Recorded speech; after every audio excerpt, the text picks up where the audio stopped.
Hello everyone, it's Tuesday and you're watching Within the Frame. I'm Kim Bo-kyung. Over the weekend, Ukrainian President Volodymyr Zelenskyy finally confirmed that counteroffensive actions against Russian forces had begun. Though battles are fierce, Ukraine seems to be making advances, having recaptured and liberated 7 villages within last week. Meanwhile, the aftermath of the Kakhovka Dam collapse is still affecting the region, with the death toll rising amid water shortages. What long-term consequences is this catastrophe going to have, and how will the war develop with Ukraine seeing gains? For an in-depth analysis, we have invited Ivelina Cherevko, a Ukrainian scholar studying at Seoul National University. Ivelina, welcome. Thank you. Nice to meet you. Nice to see you as well. And we also have Dr. Malcolm Davis, a senior analyst at the Australian Strategic Policy Institute. Dr. Davis, good to see you. Great to see you too. Thank you. All right, first question to our Ivelina. The Kakhovka Dam collapse, CNN calls it one of the biggest industrial and ecological disasters in Europe for decades. First of all, how big was the dam, and what does this collapse mean for Ukrainians? This dam is located at was located at the Dnieper River, spanning over 2,000 kilometers and square kilometers, and holding over 18 cubic kilometers of water. And it was of vital importance for the hydroelectric power generation and for irrigation and navigation in that region. And Russian deliberate destruction of it is not just a violation of international law. It's an ecocide with severe consequences and ecological implications and catastrophic consequences that go beyond Ukraine. And what's important here is that this will have direct implications to the irritation of the southern regions of Ukraine, which basically means that this will cause a global food threat. Threat to the global food security. Additionally, other Ukrainian hydroelectric power plants will face problems due to the imbalance in power situation. And then last but not least, the world's ninth largest nuclear power plant in Zaporizhia lost its main source of cooling. Right. And it places us very close to the nuclear catastrophe. Over 80 settlements and hundreds of thousands of Ukrainians are at risk due to this flood. And in Kherson region, the situation in the deoccupied right bank of Kherson and on the still occupied left bank of the river is drastically different. On the deoccupied side of the region that is under the Ukrainian control, the ongoing evacuation operations are taking place, while Russia hinders these operations with constant shellings. In contrast, the situation on the left bank of the river is different because Russia doesn't take any rescue operations for the people there. And obviously, the impact and the consequences of the destruction are catastrophic.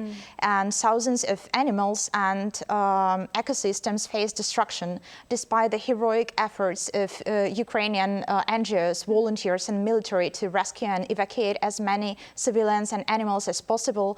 Many became victims of these floods, and in the Kakhovka Dam Zoo in Kakhovka, for example, there was an absolutely tragic incident that shook all the Ukrainian community when only dogs and swans were able to survive the flood among all the animals. Right, catastrophic indeed. Let's dive deeper into each specific issues the Ukrainians would be facing right now.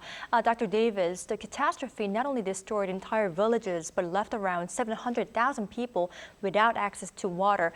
The UN chief said the UN was able to reach around 30,000 people in flooded areas under Ukrainian control, but could not yet get access to areas under Russian control. Now, what severe issues are people there facing now? And is there any way for international aid to reach those under Russia's control? Look, I doubt there is any way for international humanitarian agencies to reach anyone under Russian areas of control.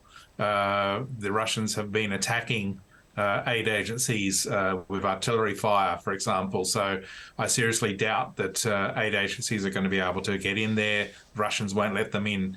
And so what that means is that large numbers of civilians trapped behind Russian lines are essentially not only at the mercy of the Russians, who have been responsible for some of the worst human rights atrocities and war crimes since the Second World War. And we only need to look at the city of Bucha in eastern Ukraine to get a sense of that. But also now, as you discuss, the destruction of that dam by the Russians has meant that these people are without drinking water. Hospitals will be running short of essential supplies to treat wounded or injured. And so it really is a dire situation. It really is a yet another war crime that the Russians have committed in Ukraine, purely for the reason, I think, to try and undermine the Ukrainian military's ability to advance through Kherson and also in Zaporizhia.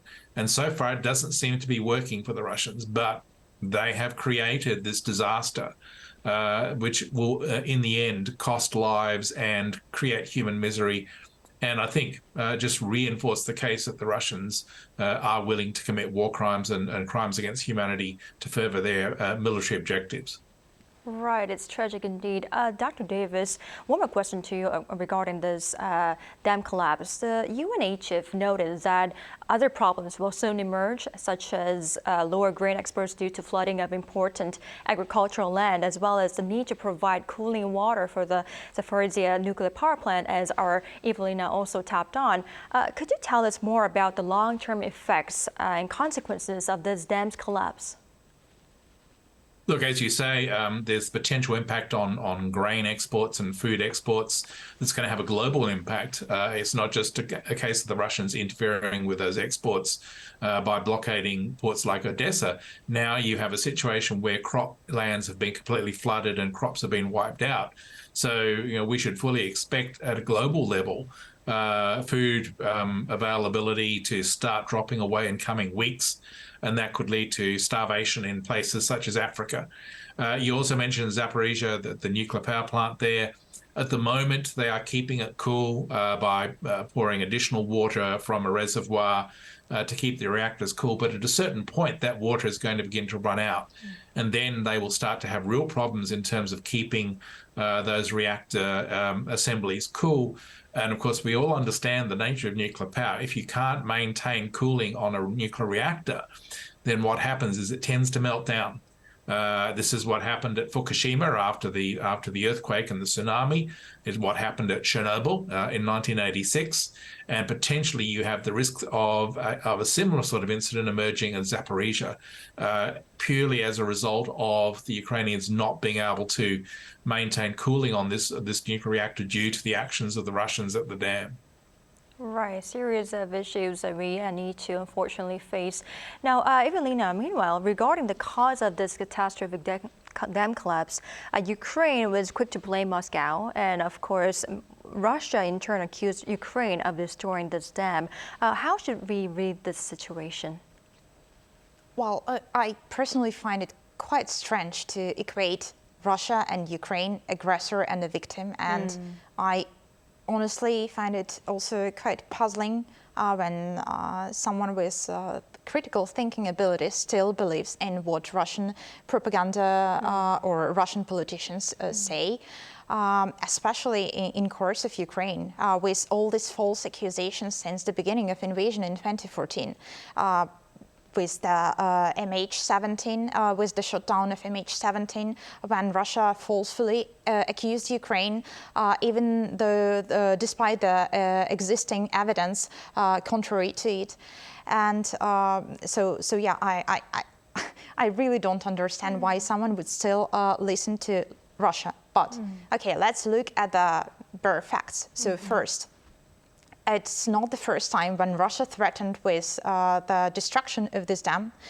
they made threats in autumn 2022. Then in Russian military in November 2022, when they were retreating for Kherson region, they damaged part of this dam already. And back then, also in October, President Zelenskyy was addressing international community and calling for the observation mission to be sent to this facility because Ukraine was suspecting Russia to place explosions into the dam. And well, finally, only Russia had actual access to the dam. And since Russia occupied the Kakhovka city and the dam in February 2022, and only Russia had physical access to use and to place that much of explosives inside the Kakhovka HPP. Then what else we have? We have Russian propaganda that was fearing of Ukrainian counteroffensive for several months. And here the interesting point is that Russia can basically use the explosion and destruction of the dam to mask their retreat into the regrouping of their forces. Additionally, it can serve as a justable pretext for them to forcibly displace uncomfortable for them or unloyal Ukrainians from these territories and place Russians there, for example. And last but not least, what I personally sensed is that Russian troops, they tend to have sympathy for a mass destruction, and it can be also one of their motives to destroy the territories they have no longer control. Right. Seems there is plenty of evidence, right? But however, Dr. Davis, the White House is saying it cannot say conclusively who was responsible for the breach of the Kakhovka Dam. What's behind Washington's careful words? That's a good question. I think because your other commentator is spot on. I mean, there's absolutely no credible way for the Ukrainians to do this attack. I take you back to the Second World War, when the famous raid by the Royal Air Force dam busters on the German dams, the Mona and the Sorpa and the Ida Dam, they had to place their bombs deep below the bottom of the dam in order to generate the destructive effect. The Ukrainians don't have that ability to do that. The Russians do, in the sense that the Russians held the dam, they controlled the dam, they could place demolition charges inside the dam to actually generate the effect of destroying the dam.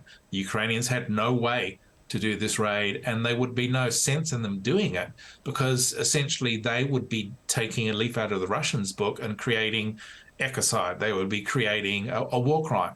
That's not their style. It is the style of the Russians.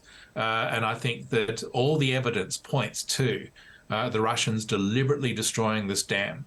And as for the White House's caution on this, it's a mystery. The White House has been cautious in the past in terms of calling out the Russians, and I think that's a mistake on the part of the Biden administration. They should definitely call this out and basically say straight out that it's the Russians that did this. They bear responsibility for the consequences, and they should bear responsibility and be basically brought to justice in The Hague for war crimes and crimes against humanity. Right, I cannot agree more. Ivelina, shifting gears a little bit here, since President Volodymyr Zelenskyy gave his strongest indication yet that his counteroffensive is underway, Ukraine is saying it has recaptured and liberated 7 villages from villages within last week. How is this counteroffensive developing? Well, I believe that Ukraine is actually refrains from making some sensational statements in order to maintain secrecy over its military advancement. And while, yes, indeed, our defense officials, they announced for the liberation of several quite important settlements in Donetsk region. Which basically means that within the past 6 days, the armed forces of Ukraine liberated more territories than Russia was able to capture for the past 6 months with its assaults. And at the same time, Ukraine values the lives of their soldiers very much and of its people as well, which is why the counteroffensive operation is conducted at the high speed and a high precision in order to minimize casualties. Meanwhile, it's quite the opposite for Russia, which aims for the war of attrition, and they seem to pay very little regard to over than 200,000 of dead among their troops. As a Ukrainian, I believe President Zelenskyy, who said that Ukraine is capable to conduct counteroffensive, I don't expect it to be a decisive or final battle, obviously, and unfortunately, the Ukrainian armed forces have many days more to fight, unless international community reacts, of course. But yes, I do believe still in the armed forces of Ukraine, and I believe that they will liberate every Ukrainian citizen and every inch of Ukrainian land. I hope to see that too.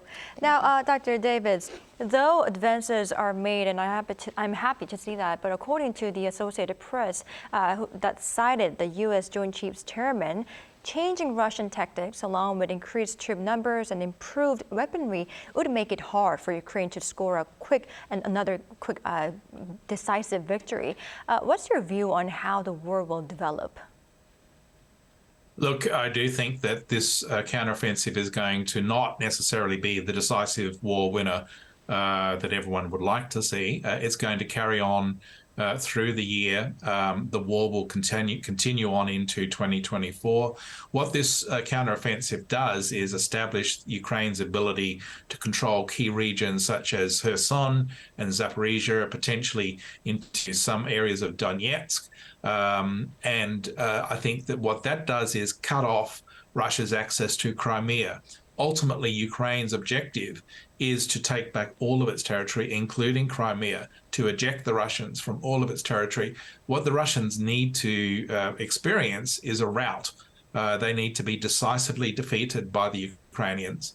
And the Ukrainians need Western countries, including the United States, including NATO states, to continue to support Ukraine with military assistance, to provide the sorts of capabilities that they need to essentially create this ultimate war-winning move that would see the Russians routed. That could include additional support such as long-range missiles like ATACMS, for example, but also F-16s and also additional armored forces. So this war continues. It doesn't end quickly. It goes into 2024, and probably you see the decisive point of this war in spring, summer of 2024, when the Ukrainians are then well positioned to be able to take Crimea. The real danger at that point is that when the Russians are facing imminent defeat in Ukraine, that Putin would be then tempted to escalate. And so therefore what NATO has to do is to strengthen deterrence messages to Moscow to make it clear to Putin that escalation, including, for example, use of tactical nuclear weapons, will be unacceptable and we will be responded decisively. If we don't reinforce deterrence against Moscow, then I do worry that as Ukrainian victory draws near, the risks of escalation across that nuclear threshold go up, and we have to avoid that. Right, I see your point. Now, Ivelina, Russian President Volodymyr Putin said that Russia will deploy these tactical nuclear weapons at Belarus after July 7th or 8th when storage sites are ready to go. As a Ukrainian, how do you see such moves by Russia? Well, I personally think that Russia obviously realized that it failed to fully occupy Ukrainian territories, and now they are using this nuclear blackmailing as the desperate measure. And Russia not only paused and suspended its participation in the New START treaty, now they escalate. And by deploying these tactical nuclear weapons in Belarus, and Belarus acting as a proxy for Russian aggression in Ukraine. And it's quite significant because it's for the first time since of the fall of the Soviet Union that Russia placed such warheads outside of its official territories. And it's undermining all the existing treaties regarding the nuclear arms protection, and also it threatens international society. What's more important is that it's for the first time these nuclear weapons will be so close to Kyiv, and the thing here is that no air defense system will be able to intercept them, even Patriot. And what's more is that NATO has no legal grounds basically to address Russia, because Belarus will be made a scapegoat in this scenario. Right. Now, I'd like to ask many more questions to you, Ivelina, but I believe this is our last question. With Canadian Prime Minister Justin Trudeau recently signing a declaration on Canada's support for Ukraine's accession to NATO, a total of 20, as far as I know, states officially are now supporting Ukraine's membership to the NATO. But some are still reluctant to agree on a timeline for Ukraine's membership. What are your thoughts on Ukraine's accession to NATO, and what would it mean to Ukraine if it were to happen? Well, I personally was advocating for Ukrainian membership in both NATO and the EU, starting from the Revolution of Dignity 9 years ago, continuing during the beginning of a full-scale invasion when I joined millions of Ukrainians in social media campaigns requesting NATO to intervene and to close the sky above Ukraine. And these days, as far as I know, many of Ukrainians are supporting this decision, and the last statistics were showing numbers like 86% of people supporting this decision of Ukraine joining NATO, and I find this number absolutely significant, especially after the explosion at the dam, which Zelenskyy called basically a nuclear catastrophe and weapon of mass destruction in terms of the environment, and it's very close to the usage of nuclear weapons, and which is why I believe that NATO now has to be the crucial actor in order to prevent this escalation. And another thing is that this explosion at the Kakhovka HPP directly threatens NATO countries such as Romania, Bulgaria and Turkey, because the heavy metals and oils were found in the Black Sea already. And unless the international community is ready to face the radioactive clouds in the atmosphere all around the country, they have to be proactive, because radiation knows no borders. Right. NATO should be an active player in the Ukrainian war, right? I hope we could see an end to the war in Ukraine that secures Ukraine's, rightful sovereignty to its original territory. Yeah, that's the only prayer every Ukrainian has. Me too. Well, unfortunately, this is all the time we have for today's edition. Thank you, Ivelina, and of course, thank you, Dr. Davis, for your insights and your time. We really appreciate it. Thank you. Thank you. All right, that's all for Within the Frame tonight. We'll be back tomorrow with more in-depth stories. Thank you for watching, and goodbye.